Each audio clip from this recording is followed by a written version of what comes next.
नई बहू का चलती नाव वाला 4 मंजिला ससुराल। सुबह की हल्की हल्की धूप समंदर के किनारे बने छोटे से मछली बाजार में उतर रही थी।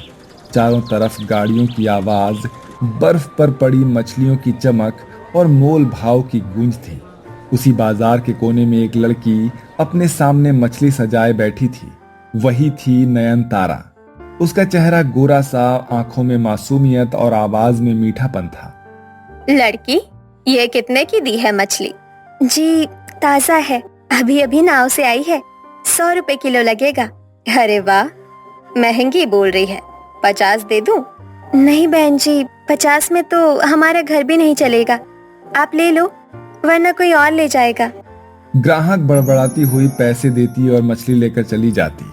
शाम तक उसकी सारी मछलियां बिक जाती। थकी हुई नयनतारा अपनी चप्पल ठीक करती, खाली टोकरी उठाती और घर की ओर निकल जाती। घर जाकर देखती कि उसकी माँ चूल्हे पर चावल चढ़ा रही थी और पिता कोने में बैठकर बांस की टोकरी बना रहे थे। बाबा, आज सब मछली बिक गई। वो अपनी कमाई के पैसे पिता के हाथ में रख देती है। अरे वाह बेटिया, भगवान तुझे तरक्की दे। तू मेहनती है, तेरे भाग्य से ही घर चल रहा है बेटा। जा बेटी, हाथ मुंह धो ले, फिर खाना खा लेना। तू बहुत थक गई होगी। नयनतारा चुपचाप मुस्कुराकर माँ बाप की बातें सुनती है और अंदर चली जाती है। यही उसकी रोज की दिनचर्या थी। एक दिन जब वो बाजार में बैठी मछली बेच रही थी, तभी एक लंबा चौड़ा आदमी साफ सुथरे कपड़े पहने, महंगे जूते डाले उसके सामने खड़ा हुआ। वो था अमर सक्सेना, करोड़ों का मालिक, समुद्र में तैरते एक भव्य क्रूज का स्वामी। ये मछलियां कितने की हैं? साहब, 100 रुपए किलो, ताजा है। अमर उसकी सादगी पर ठिठक गया। उसने पहली बार देखा कि इतनी गरीबी में भी किसी के चेहरे पर इतनी शांति और गरिमा हो सकती है। तुम्हारा नाम क्या है? जी, नयनतारा। अच्छा नाम है। तुम मछली क्यों बेचती हो? साहब, यही हमारा गुजारा है। पापा जाल डालते हैं, माँ घरों में काम करती है, मैं मछली बेच लेती हूँ, इसी से घर चलता है। अमर उसके हर शब्द को जैसे दिल में उतार रहा था। क्रूज पर लौटने के बाद अमर की माँ सुलोचना देवी का फोन आया। बेटा, अब तेरी शादी की उम्र हो गई है। तेरे 2-3 अच्छे रिश्ते देखे हैं, सब बड़े घराने की लड़कियां हैं। माँ, मुझे किसी बड़े घराने की लड़की नहीं चाहिए। आज मैंने एक लड़की को देखा, मछली बेच रही थी। वो गरीब घर की थी, लेकिन बहुत शालीन और बहुत सच्ची। मैं उसी से शादी करना चाहता हूँ। क्या तू मजाक कर रहा है? गरीब घर की लड़की बहू बनेगी इस घर की? हाँ माँ, पैसा सबके पास है, लेकिन दिल की दौलत बहुत कम लोगों के पास है। मुझे वही लड़की पसंद है। सुलोचना लाख इनकार करती रही, लेकिन अमर की जिद के आगे झुक गई। कुछ ही दिनों में अमर नयनतारा के घर पहुंचा। काका, मैं आपकी बेटी का हाथ मांगने आया हूँ। साहब, आप तो बड़े आदमी हैं, हमारी लड़की आपके लायक नहीं है। काका, आपकी बेटी ही मेरे लिए सबके लायक है। आपकी बेटी ही मेरे लिए सबसे लायक है। मुझे उसकी सादगी, मेहनत और ईमानदारी बहुत पसंद आई। नयनतारा के पिता शादी के लिए हाँ कर देते हैं। नयनतारा चुपचाप खड़ी सब कुछ देख रही थी। उसका दिल धड़क रहा था। कुछ ही दिनों बाद अमर और नयनतारा की शादी हो जाती है। जब नयनतारा पहली बार अमर के आलीशान घर में कदम रखती है, तो उसकी आंखें चौंधिया जाती हैं। 4 मंजिला हवेली, चमचमाती झूमर, संगमरमर की सीढ़ियां, बड़ा बगीचा। घर में अमर के अलावा उसके 2 भाई, उसकी 2 पत्नियां, एक बहन प्रिया और माँ बाप रहते थे। अरे, यही है हमारी नई भाभी, मछली बेचने वाली। भैया, आपने तो कमाल कर दिया। अब तो घर में रोज मछली की दावत होगी। सभी हंस पड़े। नयनतारा झेप गई, लेकिन चुप रही। सुलोचना देवी ने उसे ऊपर से नीचे तक देखा और बोली, देख बहू, ये घर बड़ा है, यहाँ सबके अपने अपने नखरे हैं, तू सबका ख्याल रखना। नयनतारा ने सिर झुका दिया। उसकी सादगी का नया अध्याय शुरू हो चुका था। शादी को कुछ महीने बीत चुके थे। नयनतारा धीरे धीरे इस बड़े से घर की आदत डाल रही थी। हालांकि जेठानियों और ननद के ताने रोज का हिस्सा थे। एक दिन परिवार के सभी लोग बैठक में बैठे थे। मेज पर चाय नाश्ता लगा हुआ था। भाई अमर, बहुत दिन हो गए कहीं घूमने नहीं गए हम लोग। क्यों ना इस बार क्रूज लेकर कहीं निकल पड़े? हाँ बिल्कुल, समुद्र की हवा, डेक पर पार्टी और ढेर सारी शॉपिंग। वैसे भी हमारे घर की बहुएं शहर से ताल्लुक रखती हैं, थोड़ा मौज मस्ती हमें भी चाहिए। ठीक है, सबकी इच्छा है तो चलते हैं। आखिर अमर का क्रूज खाली क्यों पड़े? अमर ने नयनतारा की तरफ देखा, उसकी आंखों में चमक थी। नयनतारा ने धीरे से मुस्कुराकर सिर हिलाया, मानो कह रही हो आप खुश रहें, मुझे और कुछ नहीं चाहिए। सप्ताह भर बाद पूरा परिवार क्रूज पर सवार हुआ। जब नयनतारा ने पहली बार उस विशाल क्रूज को पास से देखा तो उसकी आंखें फटी की फटी रह गईं। हे भगवान, ये तो किसी महल से भी बड़ा है। क्रूज पर आलीशान कमरे, झूमर वाले डाइनिंग हॉल, जिम, थिएटर और तैरने का बड़ा सा पुल था। कैसा लग रहा है भाभी? यही है हमारे घर का असली शान। नयनतारा कुछ बोल ही नहीं सकी। उसकी आंखों में अब तक का सबसे बड़ा सपना उतर आया था। पहले ही दिन सास ने नयनतारा को बुलाया। देख बहू, तेरी जेठानियाँ थोड़ी मॉडर्न है, बाहर मस्ती करेंगी, तो जरा किचन संभाल ले। जी माँ जी। इसके बाद जो शुरू हुआ वो नयनतारा की असली परीक्षा थी। बहू, ब्रेकफास्ट में पैनकेक और फ्रूट जूस चाहिए। भाभी, मेरे लिए पास्ता भी बना देना। अरे बहू, मुझे तो फिश फ्राई चाहिए और मेरे लिए स्पेशल कॉफी प्लीज। नयनतारा भाग भाग कर सबकी फरमाइश पूरी करती। ऊपर डेक पर डांस, म्यूजिक और हंसी ठिठोली चलती रही। वाह, ये तो जिंदगी है। हवा के झोंके, समुंदर की लहरें और हमारी पार्टी। सुबह से अब तक 10 बार गैस जल चुकी, कब तक? अमर कई बार चुपके से किचन में जाता और नयनतारा की हालत देखता। नयनतारा, मैं माँ को समझाऊं क्या? नहीं अमर, रहने दीजिए। वो सोचेंगे कि मैं शिकायत करती हूँ, मैं संभाल लूंगी। दिन गुजरते गए। नयनतारा सुबह से रात तक बस रसोई में ही लगी रहती। कभी डेजर्ट, तो कभी स्नैक्स, तो कभी भारी खाना। एक दिन थककर उसकी आंखों के सामने अंधेरा छा गया। वो कुर्सी पकड़कर बैठ गई। बहू, डिनर तैयार हुआ कि नहीं? जी, अभी कर रही हूँ। अमर पास आया और उसके कंधे दबाते हुए बोला, अब और मत सहो, तुम बीमार पड़ जाओगी। अमर, मैं गरीब घर से हूँ। अगर मैंने जरा सी भी शिकायत की तो सब कहेंगे कि मैं इस घर की लायक नहीं हूँ। अमर का दिल भर आया, लेकिन वो चुप रहा। पूरा एक सप्ताह निकल गया। ऊपर डेक पर परिवार फिशिंग करता, शैंपेन पीता और हंसी ठिठोली करता। नीचे किचन में नयनतारा अकेली लड़ती रही, धुएं और थकान से। उसकी कलाई पर छाले पड़ गए, चेहरे पर चमक की जगह पीला सा पसीना था। अरे देखो, हमारी मछली वाली भाभी तो क्रूज की रसोई में फिट हो गई। नयनतारा बस हल्की सी मुस्कान बनाकर रह गई। अमर सब कुछ देखता रहा। उसकी आंखों में गुस्सा था, लेकिन पत्नी की इज्जत के लिए उसने कुछ नहीं कहा। क्रूज पर 8वां दिन था। सुबह का नाश्ता तैयार करने के लिए नयनतारा हमेशा की तरह किचन में व्यस्त थी। तेल का छौंक लगाते हुए वो खांस पड़ी। पसीना माथे से टपक रहा था, लेकिन हाथ रुके नहीं। उसी समय डेक पर ऊपर ननद प्रिया नई ड्रेस पहनकर सेल्फी लेने के लिए गई थी। ओह माय गॉड, ये लो एक और फोटो। पीछे समंदर का नजारा, क्या बात है। वो रेलिंग पर चढ़कर पोज देने लगी। अचानक से उसका पैर फिसला और वो एक चीख के साथ समुंदर में गिर पड़ी। बचाओ भैया, माँ, कोई तो बचाओ। ऊपर खड़े घर वाले घबरा गए। किसी की हिम्मत नहीं हो रही थी कूदने की। किचन में खड़ी नयनतारा ने पानी में गिरने की आवाज सुनी तो वो तुरंत दौड़कर ऊपर आई। जैसे ही उसने प्रिया को लहरों में डूबते उतराते देखा, वो बिना कुछ सोचे समझे छलांग लगा बैठी। नयनतारा! लेकिन नयनतारा को बचपन से तैराकी आती थी। मछली पकड़ने वाले पिता की बेटी होने के नाते समुद्र उसका दोस्त था। वो लहरों को चीरती हुई प्रिया तक पहुंचती है और उसका हाथ कसकर पकड़ लेती है। घबराओ मत प्रिया, मैं हूँ तुम्हारे साथ। धीरे धीरे वो प्रिया को खींचते हुए ऊपर लेकर आ जाती है। क्रूज के लोगों ने रस्सी फेंकी और दोनों को ऊपर खींच लिया। प्रिया बेहोश पड़ी थी। नयनतारा ने झटपट से उसके पेट को दबाया, मुंह से हवा दी। कुछ ही देर में प्रिया ने खांसते हुए पानी उगल दिया। भाभी, आपने मेरी जान बचा ली। अमर दौड़ कर आया और नयनतारा को गले से लगा लिया। उसकी आंखों में आंसू थे। देखा आपने, जिस बहू को आप सबने नौकरानी समझ रखा था, उसने आज अपनी जान की परवाह किए बिना मेरी बहन को बचाया। और आप सब, आप तो ऊपर खड़े तमाशा देख रहे थे। सुलोचना देवी की आंखों में आंसू आ गए। बेटी, हमें माफ कर दे। हमने तुझे गरीब समझकर तेरा अपमान किया। पर तूने साबित कर दिया कि बहू लायकियत से बड़ी होती है, पैसों से नहीं। भाभी, हम गलत थे। हम समझते रहे कि तुम हमसे कमतर हो, लेकिन असल में तुम सबसे बड़ी निकली। भाभी, अगर आप न होती तो आज मैं जिंदा ना होती। आपने मुझे दूसरा जन्म दिया है। अब से नयनतारा सिर्फ मेरी पत्नी नहीं है, बल्कि इस घर की असली बहू है। जो इज्जत बाकी बहुओं को मिलती है, उससे कहीं ज्यादा की हकदार है ये। बेटी, तूने तो हमें आईना दिखा दिया। अब हम सब तुझे उसी सम्मान से देखेंगे जैसे तूने हमें दिल से अपनाया है। नयनतारा की आंखें छलक आई।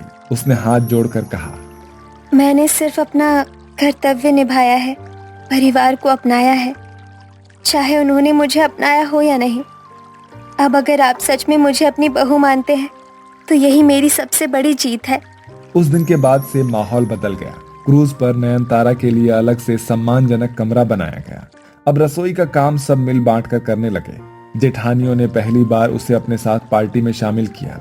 प्रिया जब भी नयनतारा को देखती तो उसकी आंखों में आभार झलकता, और सुलोचना देवी हर बार मन ही मन कहती, काश मैंने शुरू में ही तुझे बेटे की तरह अपनाया होता।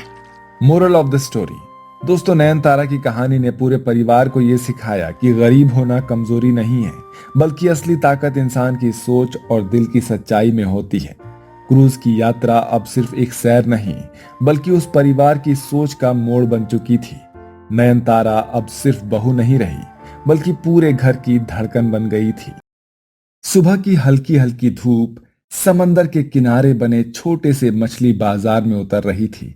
चारों तरफ गाड़ियों की आवाज, बर्फ पर पड़ी मछलियों की चमक और मोल भाव की गूंज थी। उसी बाजार के कोने में एक लड़की अपने सामने मछली सजाए बैठी थी। वही थी नयनतारा। उसका चेहरा गोरा सा, आंखों में मासूमियत और आवाज में मीठापन था। लड़की, ये कितने की दी है मछली? जी, ताजा है, अभी अभी नाव से आई है। 100 रुपए किलो लगेगा। अरे वाह, महंगी बोल रही है। 50 दे दूं? नहीं बहन जी, 50 में तो हमारा घर भी नहीं चलेगा। आप ले लो, वरना कोई और ले जाएगा। ग्राहक बड़बड़ाती हुई पैसे देती और मछली लेकर चली जाती। शाम तक उसकी सारी मछलियां बिक जाती। थकी हुई नयनतारा अपनी चप्पल ठीक करती, खाली टोकरी उठाती और घर की ओर निकल जाती। घर जाकर देखती कि उसकी माँ चूल्हे पर चावल चढ़ा रही थी और पिता कोने में बैठकर बांस की टोकरी बना रहे थे। बाबा, आज सब मछली बिक गई। वो अपनी कमाई के पैसे पिता के हाथ में रख देती है। अरे वाह बेटिया, भगवान तुझे तरक्की दे। तू मेहनती है, तेरे भाग्य से ही घर चल रहा है बेटा। जा बेटी, हाथ मुंह धो ले, फिर खाना खा लेना। तू बहुत थक गई होगी। नयनतारा चुपचाप मुस्कुराकर माँ बाप की बातें सुनती है और अंदर चली जाती है। यही उसकी रोज की दिनचर्या थी। एक दिन जब वो बाजार में बैठी मछली बेच रही थी, तभी एक लंबा चौड़ा आदमी साफ सुथरे कपड़े पहने, महंगे जूते डाले उसके सामने खड़ा हुआ।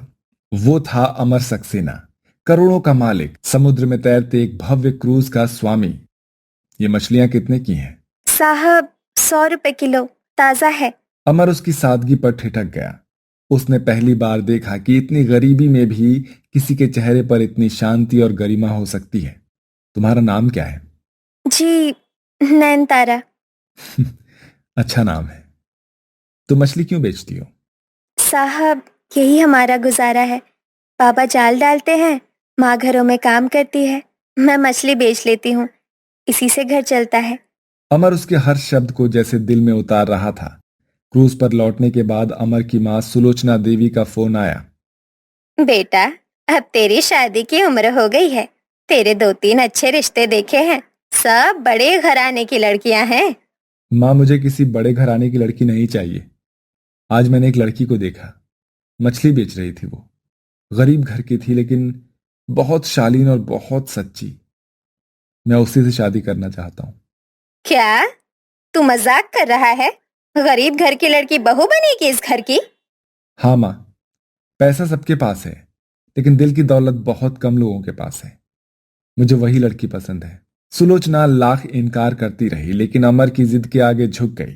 कुछ ही दिनों में अमर नयनतारा के घर पहुंचा। काका, मैं आपकी बेटी का हाथ मांगने आया हूं। साहब, आप तो बड़े आदमी हैं, हमारी लड़की आपके लायक नहीं है।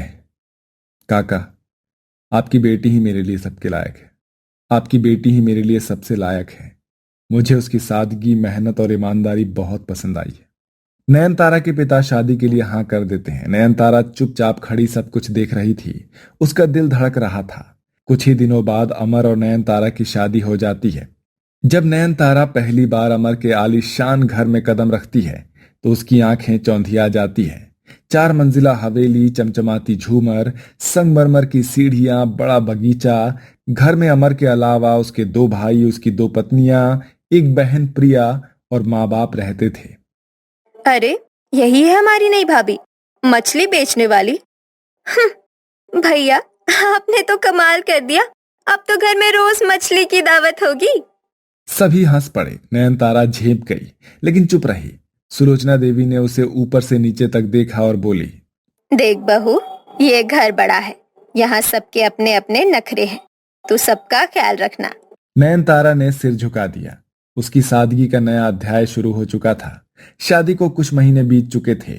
नयनतारा धीरे धीरे इस बड़े से घर की आदत डाल रही थी। हालांकि जेठानियों और ननद के ताने रोज का हिस्सा थे। एक दिन परिवार के सभी लोग बैठक में बैठे थे। मेज पर चाय नाश्ता लगा हुआ था। भाई अमर, बहुत दिन हो गए कहीं घूमने नहीं गए हम लोग। क्यों ना इस बार क्रूज लेकर कहीं निकल पड़े। हाँ बिल्कुल, समुद्र की हवा, डेक पर पार्टी और ढेर सारी शॉपिंग। वैसे भी हमारे घर की बहुएं शहर से ताल्लुक रखती हैं, थोड़ा मौज मस्ती हमें भी चाहिए। ठीक है, सबकी इच्छा है तो चलते हैं। आखिर अमर का क्रूज खाली क्यों पड़े। अमर ने नयनतारा की तरफ देखा। उसकी आंखों में चमक थी। नयनतारा ने धीरे से मुस्कुराकर सिर हिलाया, मानो कह रही हो, आप खुश रहें, मुझे और कुछ नहीं चाहिए। सप्ताह भर बाद पूरा परिवार क्रूज पर सवार हुआ। जब नयनतारा ने पहली बार उस विशाल क्रूज को पास से देखा तो उसकी आंखें फटी की फटी रह गईं। हे भगवान, ये तो किसी महल से भी बड़ा है। क्रूज पर आलीशान कमरे, झूमर वाले डाइनिंग हॉल, जिम, थिएटर और तैरने का बड़ा सा पुल था। कैसा लग रहा है भाभी? यही है हमारे घर का असली शान। नयनतारा कुछ बोल ही नहीं सकी। उसकी आंखों में अब तक का सबसे बड़ा सपना उतर आया था। पहले ही दिन सास ने नयनतारा को बुलाया। देख बहू, तेरी जेठानियां थोड़ी मॉडर्न है, बाहर मस्ती करेंगी, तो जरा किचन संभाल ले। जी माँ जी। इसके बाद जो शुरू हुआ वो नयनतारा की असली परीक्षा थी। बहू, ब्रेकफास्ट में पैनकेक और फ्रूट जूस चाहिए। भाभी, मेरे लिए पास्ता भी बना देना। अरे बहू, मुझे तो फिश फ्राई चाहिए और मेरे लिए स्पेशल कॉफी प्लीज। नयनतारा भाग भाग कर सबकी फरमाइश पूरी करती। ऊपर डेक पर डांस, म्यूजिक और हंसी ठिठोली चलती रही। वाह, ये तो जिंदगी है। हवा के झोंके, समुंदर की लहरें और हमारी पार्टी। सुबह से अब तक 10 बार गैस जल चुकी, कब तक। अमर कई बार चुपके से किचन में जाता और नयनतारा की हालत देखता। नयनतारा, मैं माँ को समझाऊं क्या? नहीं अमर, रहने दीजिए। वो सोचेंगे कि मैं शिकायत करती हूँ, मैं संभाल लूंगी। दिन गुजरते गए। नयनतारा सुबह से रात तक बस रसोई में ही लगी रहती। कभी डेजर्ट, तो कभी स्नैक्स, तो कभी भारी खाना। एक दिन थककर उसकी आंखों के सामने अंधेरा छा गया। वो कुर्सी पकड़कर बैठ गई। बहू, डिनर तैयार हुआ कि नहीं?